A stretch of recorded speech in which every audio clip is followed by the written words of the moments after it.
Hey everyone, this is Fernando doing another video for More Survivalists. Before I get started, I wanted to thank all of you guys for your support, your interest in these videos. Over 7,000 subscribers, guys. I really appreciate that. It really does encourage me to keep doing more videos and such. I've been doing this for a long time because I genuinely like doing it. I've been writing about survival and preparedness for many years, now doing the videos, and it brings lots of personal satisfaction to me, and especially so when I get feedback from you guys saying that you're enjoying what I'm doing, or that what I'm doing is helping you in any way whatsoever. That makes a day for me. So thanks a lot, guys.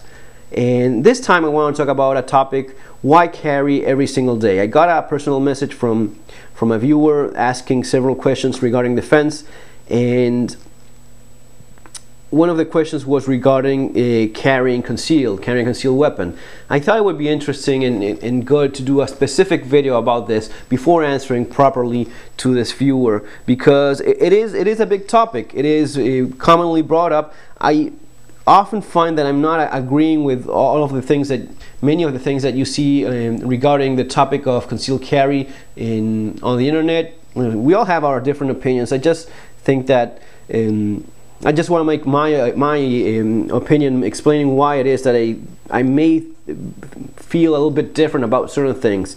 Why carry every single day? 3 points which you will probably agree with me, or at least will give you, as always, food for thought. First of all, protection goes without saying, right? You have your concealed carry weapon with you because there's always a possibility of someone trying to do bodily harm to you or your loved ones. And for defending yourself from that, the best thing is having an actual weapon, rather than trying to improvise on the go with anything that you have around, or even go barehanded if nothing else. And the thing is that the likeliness of that happening, the chances of you needing a weapon for self-defense are not as high as it would be, or as some people may think it is, and eventually they get tired of doing that. Okay, they start carrying a firearm, and after a few years they think, well, I haven't used this firearm for self-defense at all. Why is it that I'm still carrying it? And they start getting lazy. Or maybe I start carrying something that is a little bit more comfortable, rather than carrying a real gun or something that is bigger, heavier, more uncomfortable. I just don't agree with that. I think that carrying a concealed weapon is beyond just protection. And I'm going to be getting into that in a second. Now, realistically speaking, if you ever need that gun for defense, you will never wish for a smaller gun. You will never wish for less ammunition or less firepower or less stopping power per round. No one ever wished for any of that. Alright, so if you find yourself going for something that is less capable than some other options that you have available, know that you're being complacent in this aspect. And why is it that you have to carry every single day for protection? Simply because you will never get a warning when you need a gun. I've never ever got any warning when I needed a firearm myself. It always happens when you're not expecting it. To a degree, this is halfway true, because when you have a certain mindset like the one that I'm trying to impair in you guys through these videos, you cannot avoid thinking a certain way. You cannot avoid noticing things and you always have, in my book I call it like a little red light in your head, always blinking, looking for trouble. Not looking for trouble yourself, but looking for trouble coming your way. And you know what I mean by this. You're always having a sense of awareness when out and about, even at home. You just hear something wrong and it just blinks in your head, and that little red light goes on. And you will, as I was saying before, you will never get a text message warning you about these things. You will never get an email telling you, tomorrow someone's going to be trying to carjack you. Tomorrow, when you're bringing the bags into your home from the grocery store, from the car to inside the house, someone's going to be coming after you. You will never have that type of warning. If we had, we just would avoid it entirely. We wouldn't even be there when it happens. So that's why it's important to be consistent in carrying every single day. I don't know why, but it seems that the day you don't have something with you is the day that you need it. And man, that sucks when it's regarding a firearm for self-defense. And I've told many times the case of a friend of ours in the gun club who was not carrying that week because his carry license had expired and he didn't want to be carrying without the license, and that week he got killed. And we all believe that if he had his gun with him, things would have been very different.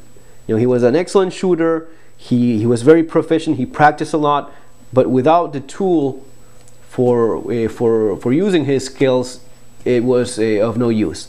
So, you know, you have to be consistent. Years may go by, and you know what? If 20 years go by and you never have to shoot anything but paper, then that's just perfect. And many times it's not even about shooting anyone. Many times is having the weapon with you prevents things from getting worse. Many times you draw on someone that is intending on doing harm towards you, and they reconsider their options. They think about what they're about to do, they think about what may happen to them if they continue with their course of action, and they see how beautiful and enjoyable life is, and they go on separate ways. And that's just wonderful. Everyone goes home, everyone is alive, no one gets shot, no one gets sued, and life couldn't be better. And that's because you had that weapon with you when you need it.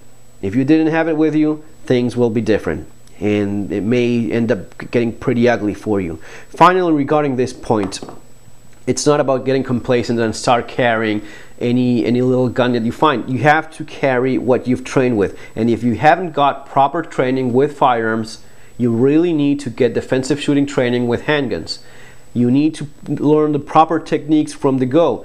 It is actually bad if you start practicing on your own things that are wrong. It's actually very hard to undo things that you've become good at, it has become second nature to you, and those things are wrong. So you have to learn the proper drawing techniques, shooting techniques, reloading techniques, and holstering techniques so as to not do things wrong. If you do it that way, you will be saving lots and lots of money. Many times people say, well, it's so expensive to get proper firearms training, so I'm going to be doing it my way, maybe watching a couple of videos on YouTube and just giving it a go from there. Believe me, you're going to be wasting ammunition, you're going to be wasting time, you're going to be buying the wrong gun, and you're going to be doing things wrong in general, and even worse, learning bad habits and learning wrong techniques that just don't work for you. So you save lots of money, time, and grief by doing things right from the go. Get proper firearms instruction from the beginning, and things will be better from that point. Now, it's of no use, and I just do not understand it when people have a gun with which they take classes and then they carry something that is comfortable. You have to carry the gun that you're proficient with. You have to carry the same gun that you took to those very nice classes where you learned all the cool things. And it's not about, well, this isn't as comfortable. You will never wish for less ammunition, you will never wish for a smaller gun or less stopping power per round if you ever have to use a gun for self-defense. The gun you carry is the gun you train with. If you're going to be carrying a snubby revolver, 5-shot revolver, okay, you're going to be doing that, train with that. See how it does compared to some other guns. See how you keep up with the rest of the class using Glock pistols. You will see that you will be an anchor in your class. You will be the guy that shoots less accurately, reloads slower. You will be seeing quite clearly how things would end up your way if you ever face a worst case scenario where you're not only maybe outnumbered, which will probably be the case. It's going to be 2 against you or 3 against you, so the odds are against you already, and God forbid that those guys have proper instruction on using their firearms and have high capacity guns where they're going to be putting lots of lead your way and you're stuck with a 5-shot revolver. God forbid that scenario from happening to you. It's going to be very demanding already as it is. Don't reduce your capabilities even more by going for something that is comfortable instead of something that works. That's for point number 1. Let's move quickly. Point number 2.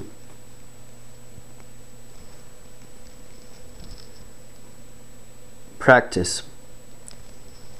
And this isn't about training, as I was talking about in point number 1. The practice of actually carrying a gun with you every single day. That's what I'm talking about here.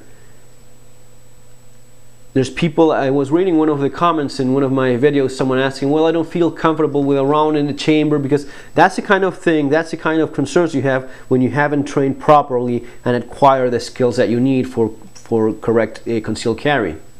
You're afraid of the gun going off, you're afraid of accidental discharges, so you have a gun with an empty chamber. And that's the kind of thing that gets you into trouble if you ever need a gun for self-defense. That's what's going to be happening when you draw, pull a trigger, and nothing happens. And oh right, I remember now. Yes, I have.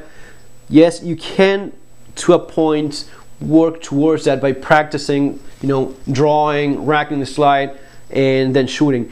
But it's already involving an extra step, which may be extremely simple, but it's nonetheless an extra step which may go wrong, or you may mess up, or you may not even have the chance to do that. You will not have warnings. That means that maybe you don't even realize you're in a gunfight until you get shot. Maybe the first sign guys, think with me here for a second. Let's suppose we've seen these mass shootings. Let's suppose you're in a movie theater, in a mall. The first thing you hear is a round, and that round hits you in your arm, if lucky. Let's suppose you're lucky for a second, and that round doesn't hit you in the head and drops you dead right there. That round hits you in your left arm or in your right arm, and you have to draw single-handed, and you have to put a round into that chamber. What about someone? Let's suppose you're a lady walking back from work in the car park, and suddenly someone is on top of you, pinning you down to the floor. You will not have your other hand to rack the slide and put a round in the chamber. You have to carry in a way in which you can immediately use that weapon for its intended purpose. So you have to draw, pull the trigger, and it has to go bang every single time. Alright?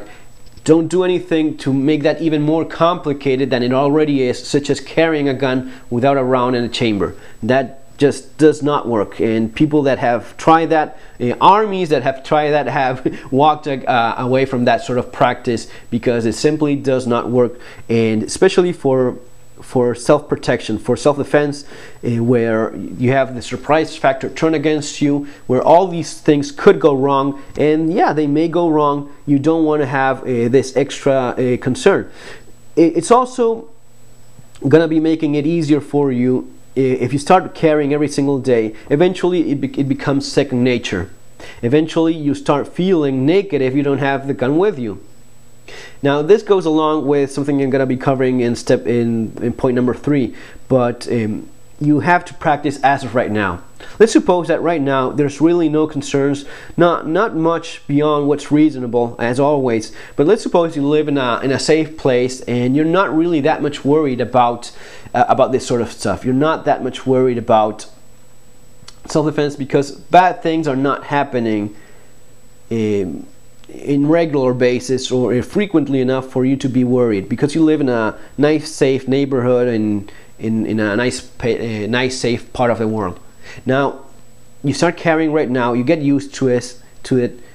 If the day ever comes that things start getting a little bit more uglier, or crimes start happening with more frequency where you live, you will already have the practice and knowledge, the habit of carrying your weapon concealed. So it's not something that you will have to start doing later on down the road when things are getting more ugly and you haven't had the practice of years and years of carrying concealed. Okay, so it's important to practice as of right now. And again, if you never have to shoot around, then count your blessings. You're pretty lucky indeed. Point number 3, and the most important one as far as I believe in. Why should you carry every single day?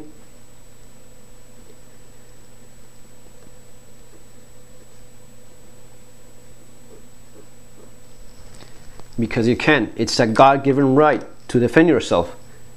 And if you're lucky enough that you live in a place where you can carry it every single day, you owe it to yourself, you owe it to the people that died so that you would have that right to carry every single day. As far as I believe, this is pretty philosophical thinking and goes more towards the mindset aspect of all this.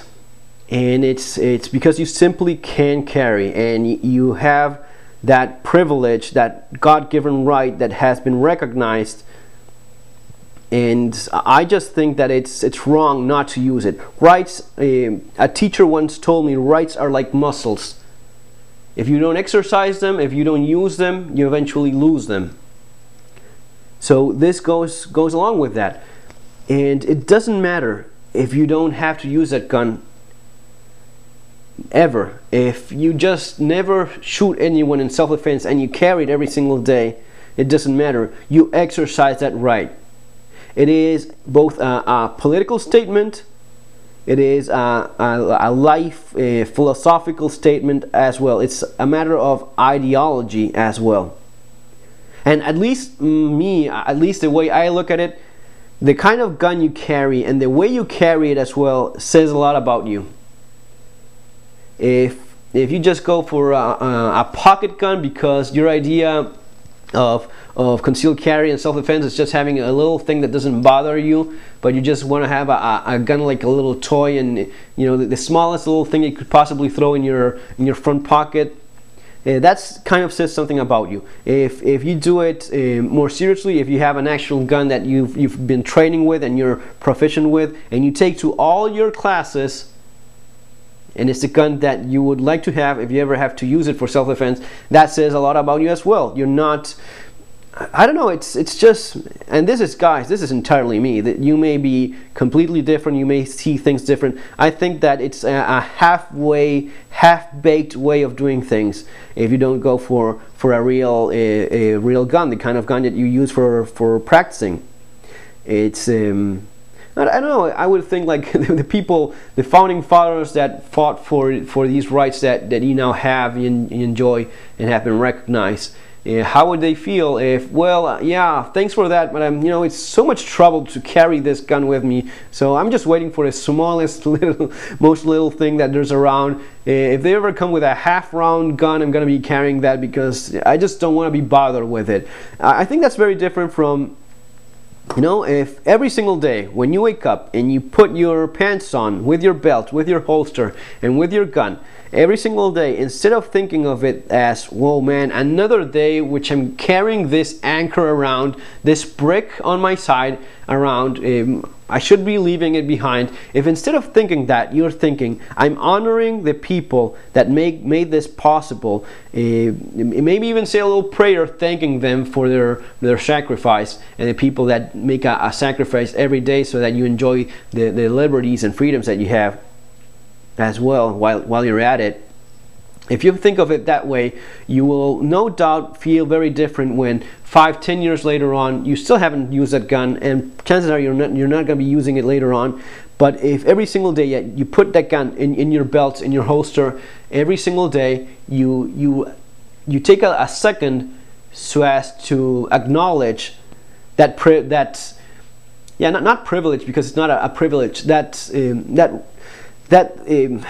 thing that you're enjoying that lots of people are being denied of. You know, you are privileged in some ways because you have that right being recognized, while lots of others are not. So take an extra second and feel good about yourself for doing the right thing. It's again an ideology thing as well. It is, you know what? It's basically every single day that you wake up and you put a gun in your belt, you're saying, I may have drones flying over my head, I may have lots of things going wrong politically and whatnot, but you know what? If the day ever comes when they want to take me away, there's a good chance that they're not going to be taking me away unharmed. I'm going to be making my stand. I have a certain degree of freedom that you just cannot take away from me because I have a weapon for defense.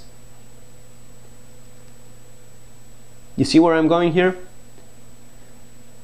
It is a matter of ideology as well. It is a matter of what you're teaching your kids as well. When your kid asks you, why are you carrying a gun? You explain these things. When a friend asks you, what are you afraid of?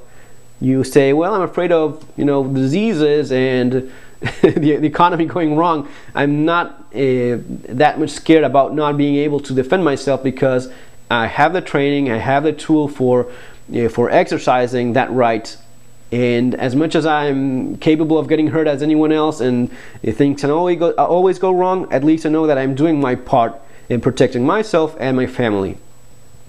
And my freedom may be compromised to a degree, as we all have to compromise on things because that's the way the world is. But if it ever comes down to it, I'm not a sheep standing just waiting to go to a slaughterhouse. I have a degree of proficiency in protecting myself and the people I love and the things I believe in, because I have this weapon with me. And that's why I'm carrying it every single day. Folks, that's it for why should you carry every single day. Hope I convinced you about it. And if you're already carrying, then just more things to keep in mind there. So that's it, guys. Remember to subscribe, because there's going to be more stuff coming up. Take care. See you on our next video. Have a great day.